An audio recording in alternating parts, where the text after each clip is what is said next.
Welcome to the Deep Dive. Today, we're embarking on a really profound exploration, looking into a story that honestly defies the very limits of human suffering, yet somehow blossoms with this extraordinary joy. We are. We're talking about the truly remarkable book, The Happiest Man on Earth, by Eddie Jaku. And that title, The Happiest Man on Earth, it hits you straight away, doesn't it? It seems almost, well, paradoxical, impossible even. Especially when you consider the author's background. Eddie Jaku, born Abraham Salomon Jakubowicz in Leipzig, Germany, back in 1920. This was someone who, and he said this himself, stared evil in the face. He absolutely did. He saw the horrors of the Nazi death camps, Buchenwald, Auschwitz. He survived the deliberate attempt to exterminate his people. Unimaginable brutality. And his journey, it included this harrowing escape from a death march, and then eventually rescue by Allied soldiers. It's almost too much to comprehend. And that's exactly the core paradox we want to unpack today, isn't it?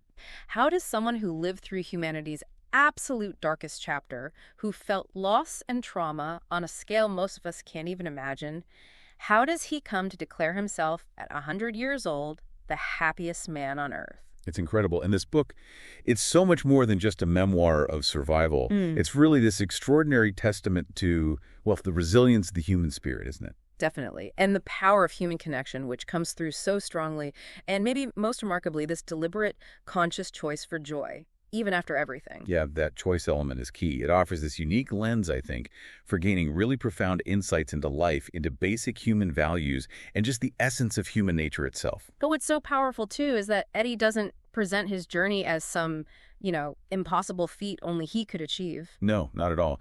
He actually meticulously lays out the lessons he learned, the choices he made, the values he clung to, all the things that allowed him to cultivate this deep sense of happiness. So it becomes practical.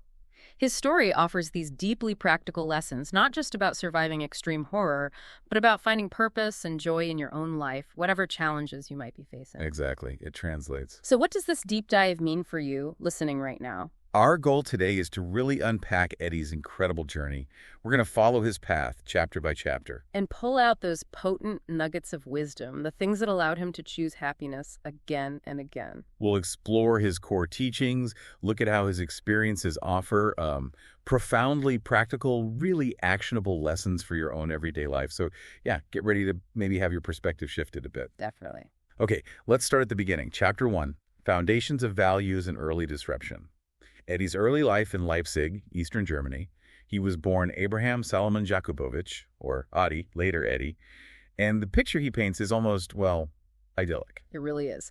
A loving, large Jewish family. His father, Isidore, was a Polish immigrant, but also a proud German patriot who'd fought in World War I. He owned a factory, seemed quite successful. His mother, Lena, his younger sister, Johanna, or Henny, and crucially, you mentioned this identity. They saw themselves as Germans first, Germans second, and then Jewish. That identity is so fundamental to understanding what comes next, that feeling of belonging, of being German first. Because Leipzig itself, an 800-year-old city just buzzing with art, music, culture. Bach, Schumann, Mendelssohn, Goethe. Exactly. Giants. And Jewish families like Eddie's weren't just sort of tolerated on the fringes, they were integral. Part of the fabric of the city, economically, culturally. He mentions the Friday market day even being adjusted for the Sabbath. Yeah, little details like that show how integrated they were. He remembers the famous zoo, the big trade fairs. Leipzig was this wealthy, cultured hub, and he genuinely believed he was part of the most enlightened, most cultured, most sophisticated society in the whole world. You have to grasp that deep-rooted normalcy, that pride, to understand the absolute shock when it all just disintegrated. Completely. And those early family values, they were the bedrock. Especially his father's teachings.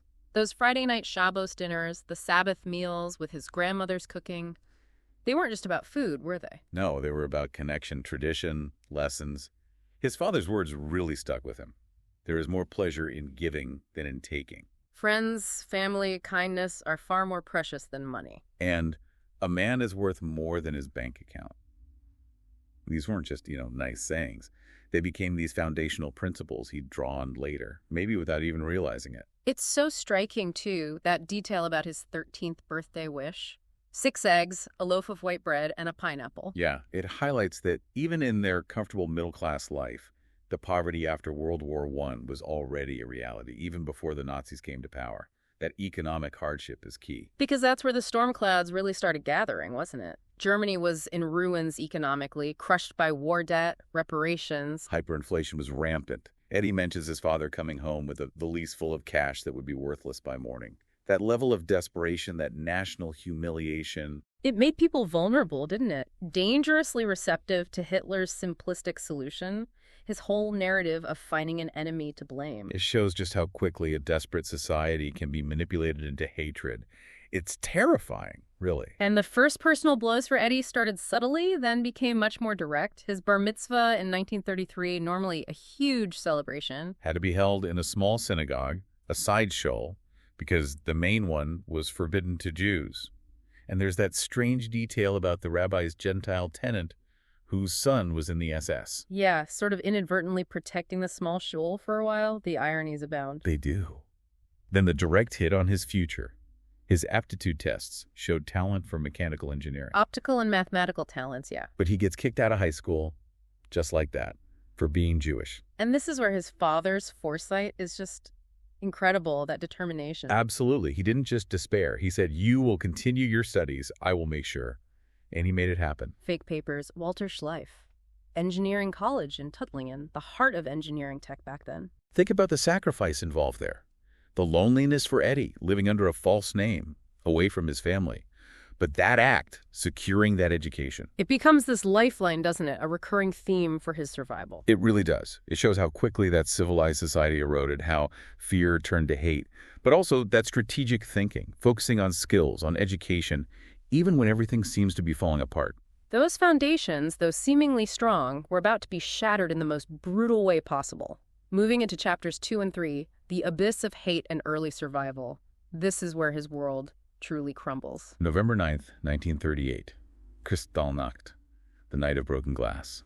And Eddie made what he later called the biggest mistake of his young life. Going home to surprise his parents for their anniversary, he found the house dark, his family hiding. They thought he was safe miles away at school. And then, 5 a.m., 10 Nazi thugs, S.A. brown shirts, smash into the house, drag him from bed, beat him horrifically. Pajamas soaked in blood instantly. One of them uses a bayonet to carve a swastika on his arm.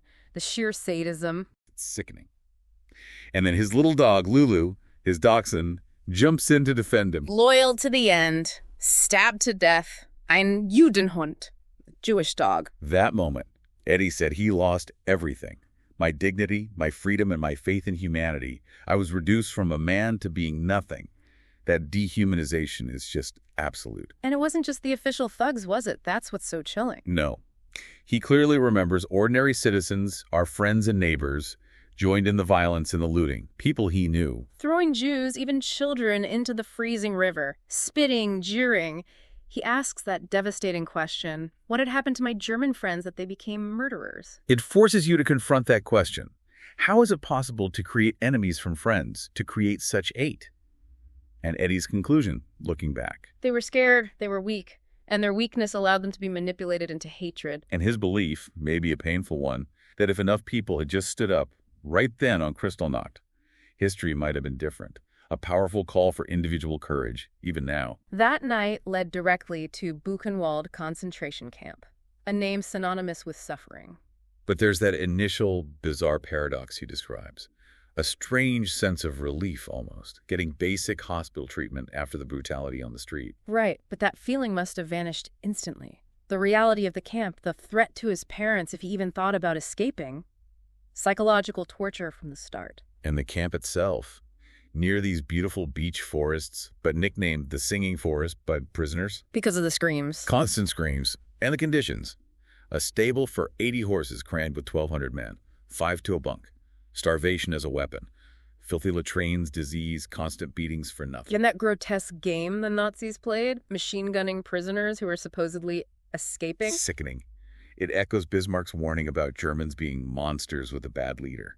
Eddie's observation as an engineer is chilling. The Germans made a religion of logic, and it turned them into murderers. But then a flicker of something else. Dr. Cohen's suicide shows the despair, but then that encounter. Yeah, Helmut Hoher, an SS guard, but someone Eddie knew from before who recognized Walter Schleif. The engineering student identity again. Right, and Hoher maybe out of some shredded decency or maybe just pragmatism for the war effort, vouches for Eddie's skill as a toolmaker. The Nazis needed toolmakers for total war. Desperately. So when they ask Eddie if he'll work for the rest of his life and he says yes, that saves him.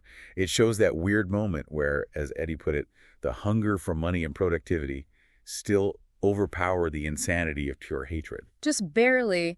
And that release, after 6 months in Buchenwald, that taste of freedom, however precarious. It became this incredibly powerful motivator, didn't it? If I can survive one more day, an hour, a minute, that desperate clinging to life. He barely survived that, only to face another desperate gamble for freedom. Moving into chapters 4 and 5, the elusive pursuit of freedom and deeper loss. After Buchenwald, his father. Just incredible courage again. Instead of taking Eddie to the factory like they were ordered, they drove straight for the border. Through Aachen, paying a smuggler. It sounds terrifying. The border crossing itself, the searchlight, hiding in a ditch. They were aiming for Belgium, ended up in the Netherlands by mistake. And this is where we see his father's selflessness again. Just like Eddie had been taught, he stops to help another woman over the embankment. At immense personal risk, he gets caught, beaten, handed to the Gestapo. And then escapes a train later and makes it across, badly injured. It's almost unbelievable, that commitment to kindness, even then. They have this brief, probably agonizing reunion in Brussels, but then disaster strikes again. His mother and sister are arrested back in Leipzig. That Gestapo phone call. Yeah. Just chilling. Hearing his mother's desperate warning, don't come back, it's a trap, and then the line going dead, knowing her cheekbone was shattered. Heartbreaking. And his father forbidding him to go back, knowing it was suicide. Then Eddie himself gets arrested in Belgium. The irony. Crushing, isn't it?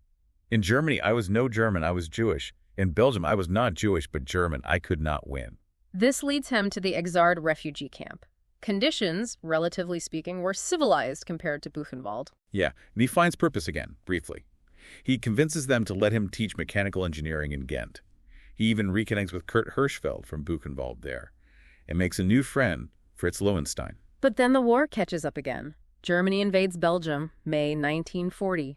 Evacuation towards Dunkirk. And you see that contrast in survival tactics.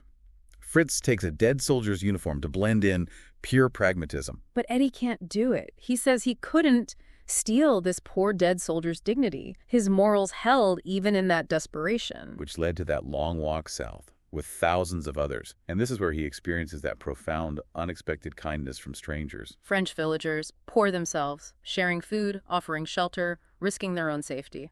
A powerful counterpoint to the betrayal he felt earlier. Proof that good still existed. But his journey wasn't over. Arrested again, this time in Lyon, mistaken for a spy because of his German passport. Just one tragic mistake after another. Sent to Gurs concentration camp in France. Still awful, but not yet Auschwitz. Until Hitler's obsession with skilled Jews and Pétain's collaboration, trading Jewish lives for French POWs. Leads him onto those trains. Destination: Auschwitz. A name he hears for the first time then. And then, that incredible escape from the train. Pure ingenuity and will. Using a screwdriver, chipping away at the floor for 9 hours. 9 skinny men slipping out just before the German border. Unbelievable determination. He makes his way back to Brussels. A week-long journey, dodging patrols, hiding. And finds his family hiding in an attic. Mr. Topher's attic, an old Catholic man, incredibly brave, just ignoring the laws about harboring Jews. But relief is temporary. 2 aunts are arrested, die on a sealed train. Survival in hiding becomes this precarious existence. Henny, using her German, looks to get food. Eddie, working secretly at night, paid in cigarettes. Which he trades for groceries. No meat for a whole year. He treats a dog bite himself. His father builds a hidden escape wall, saves orphan children they took in. It's constant tension. And yet, astonishingly, Eddie calls this period the best time of my life. It's mind-blowing, isn't it? Cramped attic, constant fear, hard labor. But we were together. That was everything. That connection trumped the circumstances. It really underscores that human connection is the core of happiness, even in the absolute worst conditions. But even that fragile sanctuary couldn't last. Winter 1943. The family is arrested while Eddie's at work. The police wait all night for him. His father's quick thinking saves the hidden children, a tiny miracle in the tragedy. Then Mainz transit camp and that horrific train journey. 9 days, 8 nights. Packed like sardines, 150 to a carriage. And this is where his father performs that final, extraordinary act of heroism. With the water, 1 drum for 150 people for over a week. And Isidore, with just a cup and a knife, rations it meticulously, saves almost everyone in their carriage, while people and others died of thirst. Leadership and compassion in utter hell. And then arrival, Auschwitz-Birkenau, February 1944, Arbeit macht frei. The infamous sign. And immediately, the selection by Dr. Mengele. Father to the right, the trucks, Eddie to the left, walk. He tries to follow his father, pulled back. Realizes later, if I had gone on that truck, I would have been killed. Pure chance. And the final, unbearable truth comes after that horrific endurance test in the washroom, 18 dead in 3 days from being crammed in. Then the tattoo. 1823338, his identity gone. And asking that SS officer about his father. And getting that chilling matter-of-fact answer. You see the smoke over there? That's where your father went. And your mother. To the gas chambers of the crematorium. Just gone. Orphaned in an instant. The finality of it. And that loss, that inability to say goodbye, shaped him profoundly. It makes you think, doesn't it? What do we take for granted? Absolutely. His plea, his actionable insight is so simple but powerful. If you have the opportunity today, please go home and tell your mother how much you love her. Do it for your new friend, Eddie. It's a call to cherish the present, cherish connections, because you never know. So now, chapter 6 and 7, the unbreakable bonds of friendship and indispensable skills. Eddie's lost everything: family, possessions, dignity. Only his belt left as a memento. His number tattoo is his only identity now. And the Nazis are actively trying to kill his spirit, not just his body.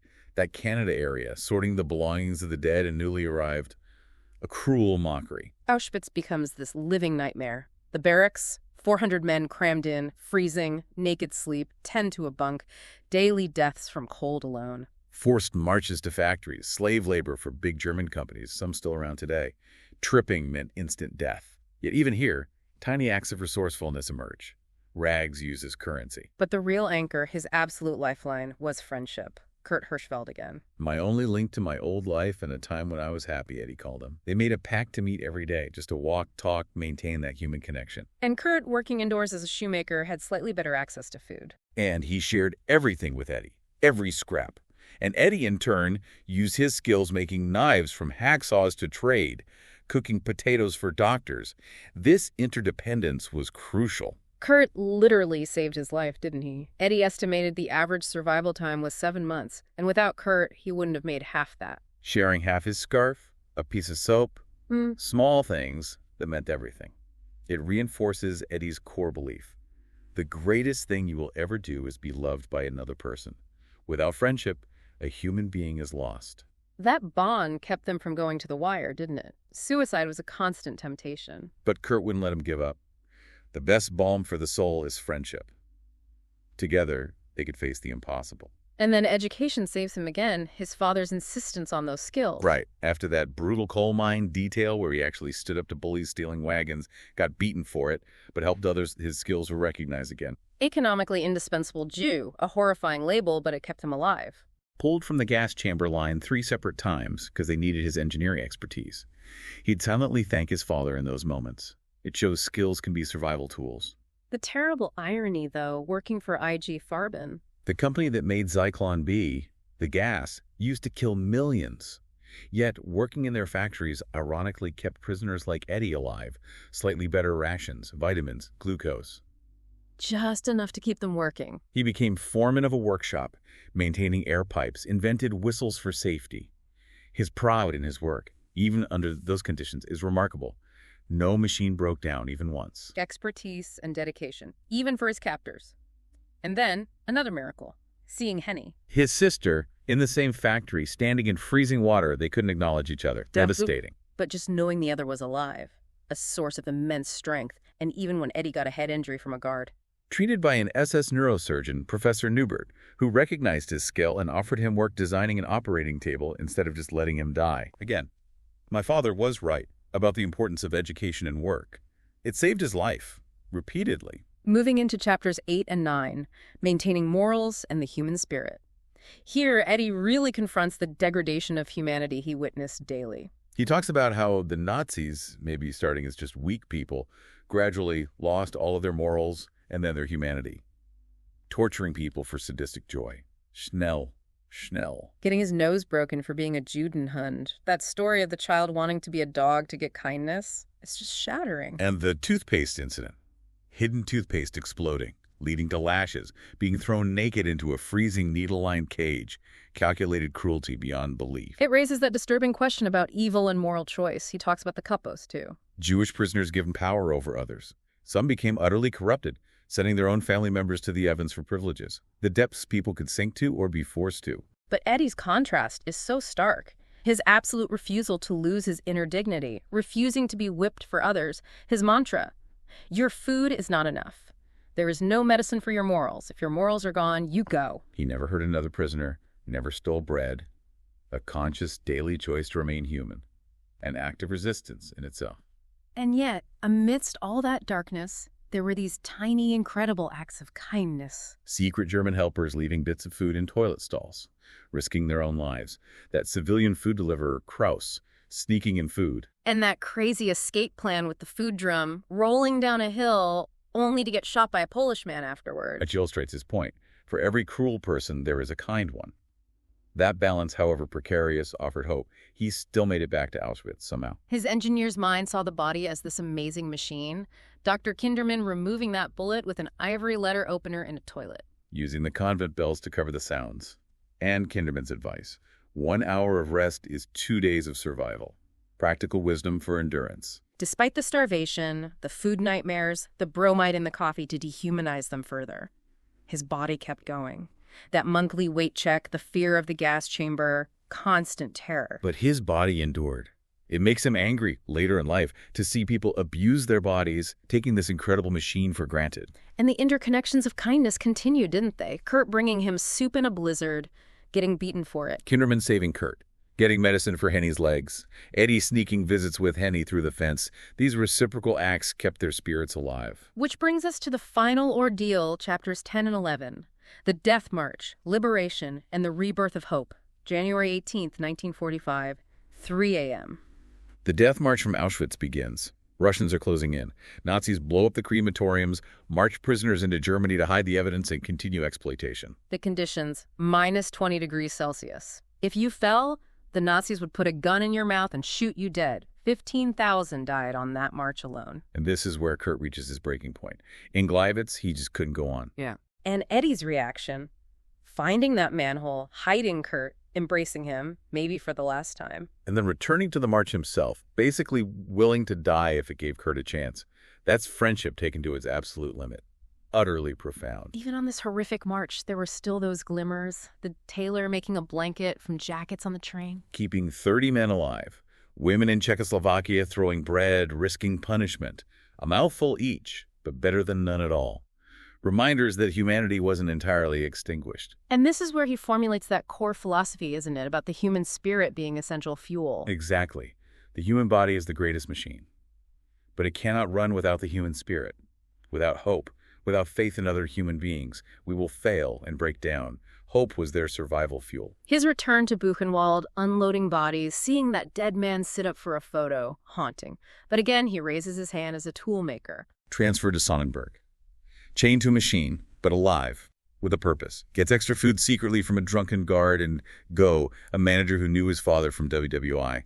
Where there is life, there is hope. His final escape from Sonnenberg is just unbelievable. Factory bombed, guard unchains him but hits him brutally. Escapes down a drainage pipe, uses pickling barrel lids as shields against SS bullets. 38 bullets stopped on one side, 10 on the other. Pure miracle. Scratches off his tattoo in desperation, gets shot again by a Polish man this time, and then finally an American tank. Wakes up a week later in a German hospital. Cholera, typhoid, 28 kilograms. Yeah. Nurse Emma gives him a 65% chance of dying. And in that moment, he makes that promise to God. If I lived, I would become an entirely new person. Yeah. Walk from German soil and never come back.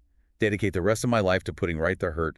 Live every day to the fullest. That promise became his life's mission. He recognized that liberation paradox, didn't he? Freedom for what? To be alone.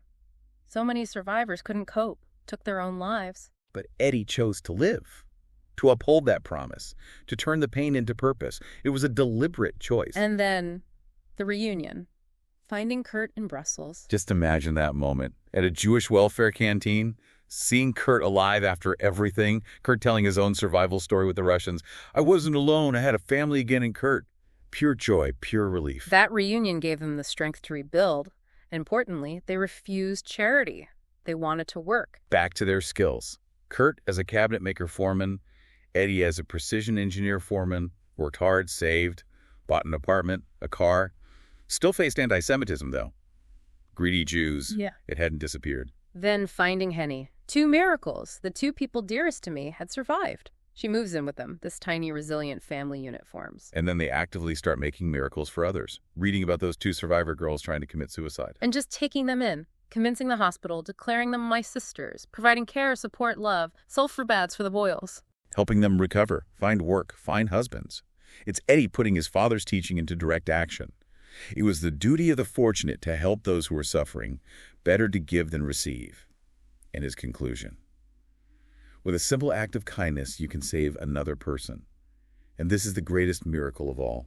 It's incredibly moving. So, chapters 12 and 13, love, family, and a new home in Australia. This is where the real healing journey happens, the building of a truly purposeful life.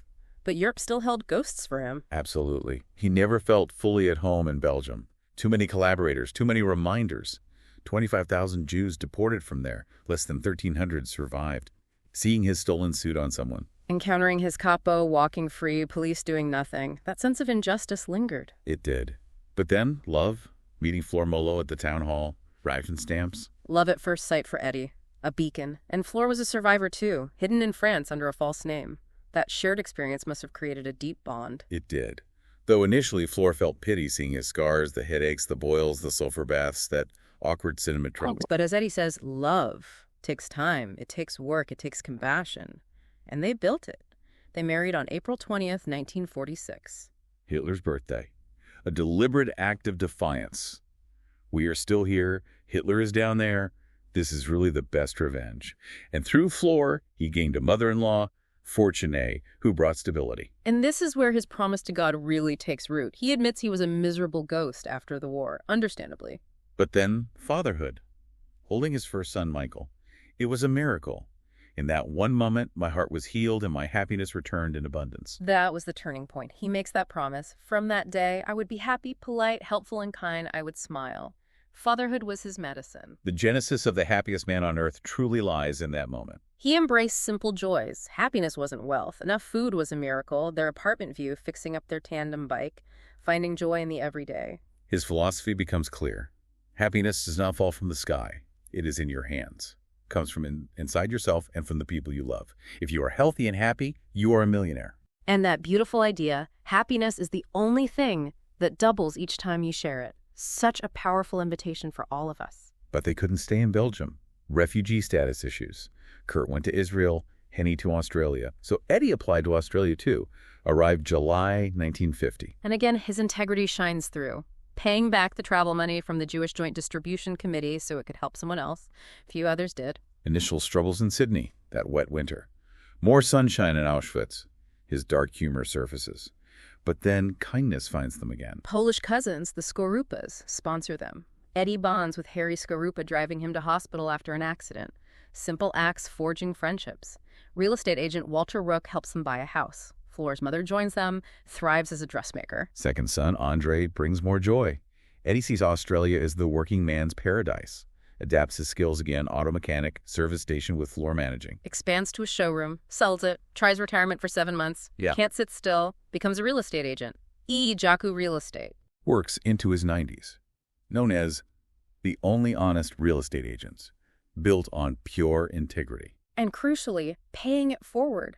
Remembering the Skorupa's kindness, helping young families get homes, his father's values, full circle. Finding joy, seeing his old instruments in hospitals, understanding his work contributes to society, his message. Your efforts today will affect people you will never know. It is your choice whether that effect is positive or negative. A call for conscious contribution. Finally, chapters 14, 15, and the epilogue. The imperative to speak and the legacy of hope. This covers decades of silence. Years where he just couldn't talk about it. Too painful. Wanted to protect his children. Understandable. But then that turning point question, why am I alive and not all the others? He felt a responsibility. A duty to help to educate the world about the dangers of hate. He starts speaking, first at a Catholic church, gradually finding his voice, his new purpose. He helps form the Australian Association of Jewish Holocaust Survivors in 1972. They were instrumental in founding the Sydney Jewish Museum. And later, that focus group for survivors to share intimately. He emphasizes how vital that shared understanding is. Other people may try, but they will never really understand, reciting that German poem about friendship enduring. Shared sorrow is half sorrow. Shared pleasure is double pleasure. The power of community and healing. He tackles anger and forgiveness head-on. He saw survivors consumed by bitterness, but he chose to release the anger. Anger leads to fear, which leads to hate, which leads to death. But crucially, not forgiveness for the perpetrators. If I forgive, I am a traitor to the 6 million who died. A key distinction. He doesn't forgive, but he refuses to hate. He lives for the lost, carrying their memory through joy and kindness. He taught his kids not to fear, not to inherit hate. Family, grandkids became his legacy. His message becomes truly global. His kids first heard his full story hiding, listening to him speak publicly. He regretted not telling them sooner. He confronts deniers directly. Where do they think 6 million of us went? Where do they think I got this tattoo? Unflinching. Speaks to thousands. School kids, politicians. Annually to the Defense Force Academy, most important to anyone who may hold a gun. Understanding responsibility. And the impact. That story of the teenage girl telling her mom, I love you, after hearing him. The Order of Australia, the TEDx talk seen by hundreds of thousands, letters from strangers. He realized, what I have to share is not my pain. What I share is my hope. A conscious transformation. That beautiful garden metaphor sums it up. A field is empty, but effort creates a garden. His story is a seed of hope. To grow a flower is a miracle, the start of a whole garden. His final encounter with hate, seeing a Nazi prisoner after the war, asking why, getting no answer, seeing patheticness, not pure evil, concluding hate is a disease, a cancer, destroying the hater. And his final philosophy, his gift. Don't blame others. Life is easy, but it is easier if you love it. And incredibly, I hate no one, not even Hitler. He lived his promise. Every breath is a gift. Life is beautiful if you let it be. Happiness is in your hands. A century of life, bottom to top, appreciating every moment. And those final lines. May you always have lots of love to share, lots of good health to spare, and lots of good friends who care. A blessing. What an absolutely incredible journey. Just wow. It's a roadmap, really, with these clear, actionable lessons. The power of family, friendship over money, his father's teachings echoing through. The life-saving importance of education, skills, time and time again. That critical choice to keep your morals, your humanity, even when surrounded by inhumanity. True survival being spiritual, too. Definitely. And hope as fuel. The healing power of love, family, mending those deep wounds. The responsibility to contribute positively through work. And finally, that duty to share your story, not dwelling on pain, but transforming it into hope, education against hate. His message is just so clear. Happiness is a choice. It's in your hands, and it doubles when you share it. It's such a powerful counter-narrative to despair, isn't it? Proof that even after the absolute worst, you can choose joy, kindness, contribution. Healing is possible, and living a good, happy life is maybe the best revenge. Eddie often pondered that why? Why the hate? He concluded, hate is a disease destroying the hater. And think about his choice. Not to forgive the perpetrators that betrayal of the lost, but also, crucially, not to hate. What does it mean to truly live for those who died? Not just remember, but embody their potential, their spirit. It's a profound question. How can we, in our own lives, facing our own challenges, big or small, choose hope, choose kindness? How can we make a garden where there was an empty field? Something to really think about. Maybe do it for Eddie, our new friend who shared so much hope.